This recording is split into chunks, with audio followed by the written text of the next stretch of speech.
So let's discuss what is selective mutism, right? So selective mutism is an anxiety disorder characterized by a consistent inability to speak in specific social situations where there is an expectation to communicate, despite speaking in other situations where one feels comfortable, right?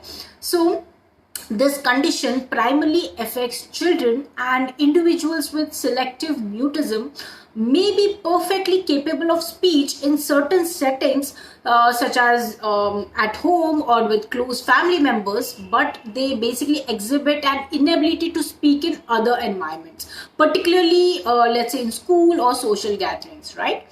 So that's about it. Now, let's discuss the key features and aspects of selective mutism. Right, so the first one is onset and age of diagnosis, right? So selective mutism typically becomes noticeable when a child enters school where there is an expectation for verbal communication, right? It is often diagnosed between the ages of 3 and 6, but it can be identified later, particularly if the child is placed in a new social environment, right? So yes, now let's move to the second aspect, which is limited speech, right? Individuals with selective mutism may remain consistently silent or speak in an extremely limited manner in certain situations, right? Their silence is not due to a lack of knowledge or ability to communicate, but it is driven by social anxiety and fear of negative evaluation. Right, now let's discuss the third aspect, which is social anxiety, right? The primary underlying factor in selective mutism is social anxiety, right? Individuals with these disorder basically experience intense anxiety in situations where they're expected to speak, leading to a freezing or shutting down of verbal communication. Right, now guys, so let's discuss the fourth aspect, which is selective nature, right? The mutism is selective because it occurs in specific contexts. For example, a child may speak freely at home but remain silent at school or around unfamiliar people, right? The selectivity is a distinguishing feature of this particular disorder. Now let's discuss the fifth aspect, which is comorbidity, right? Selective mutism often coexists with other anxiety disorders such as social anxiety disorder, generalized anxiety disorder, or even, let's say, with specific phobias as well, right? It can also be associated with communication disorders, right? So that's also possible. Now let's discuss the sixth aspect, which is impact on daily life, right? So, selective mutism can have a significant impact on a child's academic and social development, right? It may hinder participation in classroom activities altogether, limit social interactions, and create challenges in forming relationships or, let's say, friendships as well, right? Now, let's discuss the seventh aspect, which is duration and persistence, right? So, without intervention, selective mutism can persist into adolescence and adulthood as well, right? Early recognition and treatment are crucial for better outcomes, right? So you should know that. Now let's discuss the eighth aspect, which is causes, right?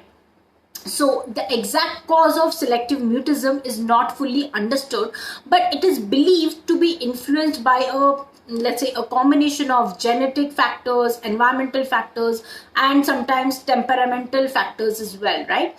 So traumatic experiences, shyness, or a family history of anxiety disorders may contribute to this particular condition, right?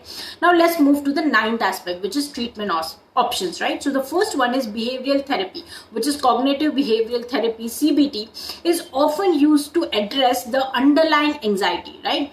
Gradual exposure techniques, shaping, and positive reinforcement are basically the key components of this technique.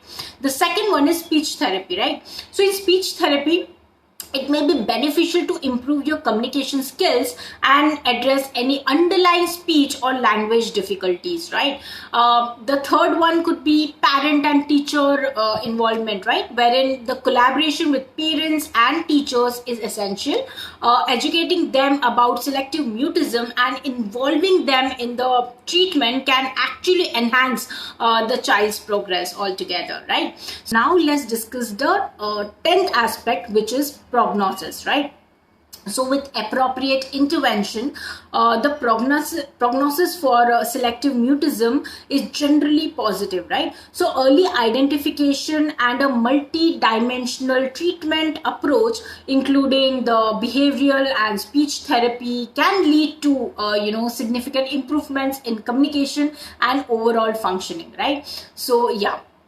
So, understanding and addressing selective mutism requires a coordinated effort among parents, educators, mental health care professionals, and let's say even speech therapists, right? So, early intervention and a supportive environment are key elements in helping individuals with selective mutism altogether. So, such that they can overcome their social anxiety and develop effective communication skills, right? So yeah, so that's about it in this video. I hope you liked it. Thank you so much for seeing this video, and more such videos would be coming, guys. Thank you so much.